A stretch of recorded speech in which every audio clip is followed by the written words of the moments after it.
India helps finance infrastructure project financing in the global south on fairer terms. Infrastructure. Hello and welcome to our channel. For today, we look at India's cooperation in achieving development priorities in the global south. Infrastructure development is a precondition to economic growth, with its role well recognized as a decisive factor for credibility and inclusive development. The emphasis has been to increase investment in the core infrastructure sectors covering power, telecommunication, and transportation while retaining the ecological balance. According to the OECD, India's total concessional development finance reached USD 1.8 billion in 2015 compared to USD 1.4 billion in 2014. Since the NDA government has come in, the scale and impact of India's development partnership has been steadily increasing. Further, with large growth in GDP and significantly easier current account situation, wider acceptance of rupee, this development finance from India is likely to increase significantly. Till date, lines of credit (LOC) totaling USD 31 billion have been offered to various countries under concessional finance through EXIM Bank. Backdrop. Since the 1960s, India has pursued inclusive development cooperation with countries of the Global South, aiming to establish a participatory framework distinct from the traditional Western aid model led by the OECD's Development Assistance Committee (DAC). As India's economic influence has grown over the decades, its approach to development cooperation has gained recognition. In 2003-04, India launched the Indian Development and Economic Assistance Scheme (IDEAS), initiating concessional financing for projects in developing nations. Over the past 20 years, India's development assistance under this program has expanded significantly, especially across Asia and Africa. G20 presidency and global influence. India, currently leading the G20, focuses on its development cooperation model among its global development strategies. This presidency occurs during a period of global economic challenges, including growth slowdowns, inflation, and disruptions in supply chains post-COVID-19. India stands out as one of the few large economies projected to achieve approximately 7.0% growth in the next fiscal year. Together, G20 nations account for 85% of global GDP and 75% of international trade, representing two-thirds of the world's population. This makes the G20 a critical platform for international cooperation. Notably, the Troika, comprising the current, previous, and next presidencies, includes 3 developing and emerging economies for the first time in G20 history. India's consistent pursuit of development partnerships aims at fostering shared global prosperity, and its G20 presidency is poised to advance these efforts significantly. Line of credit. The Export-Import Bank (Exim Bank) issues line of credit (LOCs) after receiving prior approval from overseas financial institutions, regional development banks, sovereign governments, and other international entities. These LOCs enable buyers in partner countries to import developmental and infrastructure projects, equipments, goods, and services from India on deferred credit terms. Since the inception of the program up to April 2022, more than 306 LOCs have been extended to 65 different countries, totaling over $31 billion. Approximately more than 322 projects have been completed and another 277 projects are under implementation. These projects span critical infrastructure sectors such as railways, roads, ports, power generation, agriculture, irrigation, manufacturing, healthcare, education, and capacity building initiatives.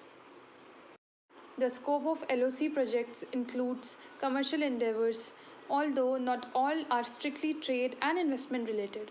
The objectives are multifaceted, achieving economic benefits, ensuring effective project management and completion, and nurturing and strengthening diplomatic relations with partner countries. The demand for specific projects financed through LOCs originates from the partner countries themselves. For India, LOCs enhance the visibility of its project export capacities and enable Indian exporters to enter new markets and expand their business without facing payment risks from overseas importers. Alongside economic benefits and expanding trade and investment portfolios with active private sector participation, LOCs also aim to foster diplomatic relations based on strategic interests. For instance, India places significant emphasis on maritime security in its engagement with African countries along the East African coast, such as Kenya, South Africa, and Mozambique. Mozambique, strategically important to India, is one of the largest recipients of Indian LOCs on the continent. Project management constitutes the third pillar guiding LOC operations. Effective project management is crucial as poor execution can undermine the other objectives of LOCs. India has encountered challenges in the past, such as in 2012 when it offered a $250 million LOC to Mozambique to improve the electricity supply in Maputo. Delays prompted India to advise Mozambique to replace the existing Indian contractor and initiate a new tender process after 5 years of project stagnation. The yearly amount of new LOCs offered until now has varied significantly each year. This depends on the local economic situation and often on the availability of funds from partner multilateral lending agencies, etc. It has peaked at $6 billion plus in 2016-17. It has started rising steadily after a sharp fall during the COVID years. Well, you wonder why the Indian government is providing such an interest payment subsidy, right? Answering your question, it helps improve diplomatic relations and gives India some degree of geopolitical advantage. Further, the LOCs include a provisional mandating that goods and services, including consultancy services, amounting to 75% of the contract value, must be procured from India. This requirement ensures that LOC funded projects contribute positively to the domestic economy. Looking at the G20 Action Plan on the 2030 Agenda for Sustainable Development, member countries committed to collective and individual efforts at home and abroad, with a focus on sector and themes of the agenda where the G20 has comparative advantage and can add value as a global forum for economic cooperation. Continuing the South-South cooperation legacy, India has performed fairly well in effectively using the LOCs. Now look at some major infrastructural projects. Strategic projects, highlighting specific projects like the Rampal Power Station in Bangladesh, the South Line Railway upgrade in Sri Lanka, and digital infrastructure initiatives across Africa. India's projects not only enhance connectivity but also support economic activities and regional stability. Water management. Bangladesh India Rampal Power Station. The Rampal Power Station is a 1320 MW coal-fired power plant located near Rampal, Upazila in Bagarhat district, Bangladesh. It is a joint venture between Bangladesh and India, specifically developed by the Bangladesh India Friendship Power Company BIFPCL. Seen as crucial for Bangladesh's energy security, aiming to reduce dependency on natural gas and imported electricity, the project also created employment while also raising environmental concerns due to its proximity to the Sundarbans and potential emissions and water pollution. Digital infrastructure. India has been actively involved in enhancing digital infrastructure in Africa, aiming to foster connectivity, improve communication networks, and support digital transformation across the continent by providing technical expertise. It has partnered with several African countries to lay submarine cable systems such as the East African Submarine System EASSY and the West Africa Cable System WACS, enhancing internet connectivity and bandwidth across the continent, and has shared its experience in implementing e-governance solutions and digital services, aiding African governments in modernizing public services and improving administrative efficiency. Improved internet connectivity and bandwidth through submarine cable system have facilitated faster and more reliable communication networks across Africa and spurred economic growth. Railway upgradation of the coastal railway line, Southern Line. The upgradation of the coastal railway line, also known as the Southern Line, is a significant railway project undertaken by India in Sri Lanka. This project focuses on modernizing and improving the infrastructure along the Southern Line, which is a critical railway corridor connecting Colombo with key cities and towns along the southern coast of Sri Lanka. While it does enhance connectivity, it also supports economic activities by reducing transportation costs, facilitating trade, and promoting tourism along the southern coast. Belt and Road Initiative. The Belt and Road Initiative BRI is a global development strategy initiated by China in 2013. It aims to enhance regional connectivity and promote trade and investment along ancient trade routes, primarily the Silk Route economic belt and the 21st century maritime Silk Road. The government stands on China's One Belt One Road OBOR or Belt and Road Initiative BRI has been consistent and clear.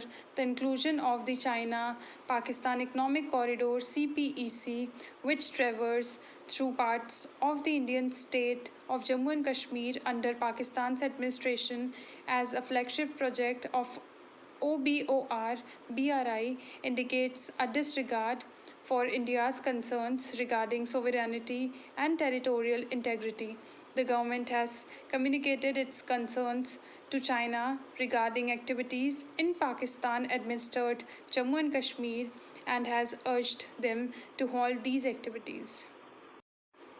India considers the expansion and enhancement of connectivity crucial to its economic and diplomatic endeavors. Simultaneously, the government strongly believes that connectivity initiatives should adhere to universally recognized international standards. These initiatives should uphold principles of transparency, openness, financial accountability, and should be pursued in a manner that respects the sovereignty, equality, and territorial integrity of all nations. India must adopt a well rounded strategy in its development cooperation policies concerning infrastructure. Current data suggests that several projects encounter domestic challenges that require proactive measures and collaboration with local communities and stakeholders. India's line of credit demonstrates a commitment to supporting development projects in the global south without causing harm to rights, the environment, or local landscapes, underscoring the government's positive intentions in this regard. The announcement of various projects, including projects to link India with Europe through a network of train, land, and sea routes, will enhance the prospects of such cooperation. What do you think about India's capacity to finance these projects? While the capacity to finance has increased significantly lately, India is increasingly recognized as a financier who offers fairer terms to the borrowing countries. Several borrowers from China have suffered on account of harsh terms and conditions where unusually high return equity component and takeover of large strategic assets have happened. Further, China has pushed construction of projects which are not required, have no economic viability, and built solely for China's strategic interest. India is seen as a significantly better and reliable development partner by many of these countries. India has a long experience of its companies working as contractors and subcontractors in the Middle East and elsewhere. So, even on execution, India is very strong. So, we expect that India's development partnerships with many countries in the global south will increase significantly in the coming years. Drop your thoughts in the comments below and don't forget to like, share, and subscribe for more insights on the global development and economic cooperation. Thank you for watching.